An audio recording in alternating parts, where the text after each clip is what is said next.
Si l'Europe veut être au rendez-vous de la reprise mondiale, si elle ne veut pas se contenter de n'en être qu'à la remorque face aux émergents et aux États-Unis, alors elle doit inventer ou réinventer son modèle économique. Un modèle qui aujourd'hui semble la condamner à une croissance faible qui l'éloigne de ses objectifs redistributifs et sociaux. Alors quel modèle économique pour demain? Eh bien les économiques de Turgot ont posé la question à Pascal Lamy dans le cadre du Printemps de l'économie 2014. Bonjour Pascal Lamy. Bonjour. Alors vous avez été commissaire européen en charge du commerce et vous venez d'achever votre second mandat à la tête de l'OMC, l'Organisation mondiale du commerce. Vous êtes aujourd'hui par ailleurs président d'honneur de Notre Europe Institut Jacques Delors. Dans votre dernier livre, Quand la France s'éveillera, vous soulignez le déficit de croissance, pour reprendre votre expression, qui est l'un des maux de l'Europe aujourd'hui. Alors d'où vient selon vous ce déficit de croissance? Bon, il est là. Il est là. Si on regarde les projections à 5 ou 10 ans, les pays émergents vont croître entre 6 et 8%, les États-Unis de l'ordre de 3%, l'Europe de l'ordre de 1%. Donc on a un vrai problème, et c'est un sujet de conjoncture, mais c'est un problème plus grave. C'est structurel aussi. Le modèle européen, qui est une économie sociale de marché, donc avec une assez forte dose de redistribution dont l'objectif est de lutter contre les inégalités, absorbe une partie des ressources économiques que l'Europe produit. Et donc la question, c'est est-ce que l'Europe peut rester ce qu'elle a du point de vue de son identité, du point de vue du modèle de civilisation qu'elle représente, avec 1% de croissance? Ma réponse est non.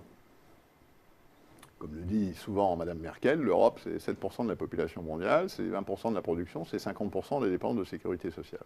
Donc, à 1% de croissance sentier de moyen terme, l'Europe est en danger de perdre son essence, son être. Vous dites qu'il faut 2% de croissance.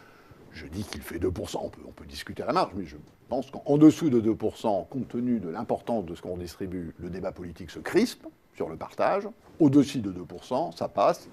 Simplement, il faut monter ce potentiel de 2%. Or, c'est très difficile parce que quand on regarde les grands facteurs de la croissance, démographiquement, la population européenne baisse. La productivité européenne, c'est quelque chose de l'ordre de 1,5% par an. Si la population active baisse d'1,5% par an, vous êtes scotché avec 1% de croissance. Il faut donc aller chercher le 1% supplémentaire par des réformes structurelles, augmenter le taux de participation de la population, à commencer par la partie qui est neutralisée par cet énorme chômage que nous avons, et notamment dans des pays comme la France. Il faut améliorer tout ce qui est de l'ordre de ce qui peut être fait au niveau européen en termes d'économie d'échelle, le marché intérieur des services. On sait très bien que la productivité de l'économie européenne est insuffisante si on la compare aux États-Unis, et que l'essentiel de la différence réside dans l'insuffisante productivité de nos services. Il y a des questions d'infrastructure, de coût de l'énergie, d'accès à diverses formes de l'énergie. Donc, une partie de ces réponses ressortent de ce qui se passe au niveau de l'Union européenne.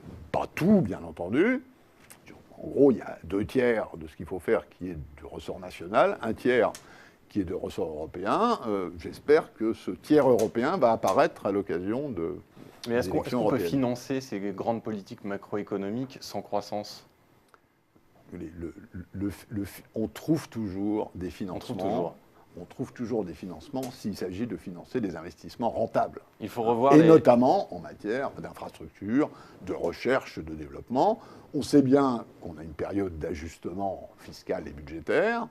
Le parcours précédent, et notamment pour un pays comme la France, était insoutenable. On ne peut pas accumuler des dettes pendant 40 ans sans qu'un jour ça pose un problème. Mais c'est plutôt, à mon avis, un problème de stratégie, c'est-à-dire de mettre les Européens d'accord sur une stratégie commune, par exemple en matière de transition énergétique, plutôt qu'un problème de ressources financières sur des bons projets, sur des bons investissements, sur des histoires qui convainquent les investisseurs. On trouve de l'argent. Que répondez-vous à ceux qui diraient qu'il faudrait revoir un peu à la baisse les objectifs sociaux pour être plus compétitif? Ça n'est pas mon choix politique. Ce n'est pas votre choix politique. Je crois très bien qu'on puisse le faire. Ça n'est pas mon choix politique.